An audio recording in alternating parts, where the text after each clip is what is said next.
Здравейте! Днес ще говоря по темата най-често срещаните грешки при клиентите, които имат пърхот. За тези, които не знаят, да поясня. Различаваме два вида пърхот. Единият е бели люспи и се отличава със сух скалп. И вторият е жълти люспи и се отличава с мазен скалп, което ни води до първата грешка – неразпознаването на пърхота и използването на неправилните продукти, които могат да доведат до агресия към скалпа и усложняване на проблема при наличието на пърхот. Скалпа излъчва една специфична миризма.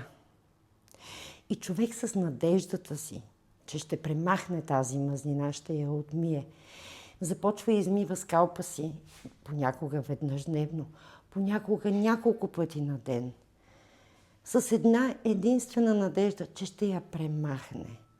Но всъщност той не знае, че това само усложнява проблема, защото е агресивно към скалпа. Ако ви е харесало видеото и е било полезно за вас, последвайте ме за още полезни съвети. Ако имате въпроси или нужда от консултации, не се колебайте да се свържете с мен.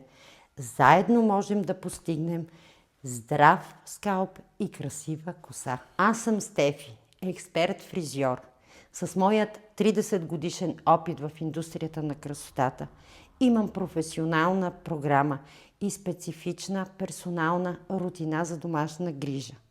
Работя с клиенти, които са отговорни, имат нуждата и желанието с професионални услуги да постигнат отлични резултати за своят здрав скалп и красива коса.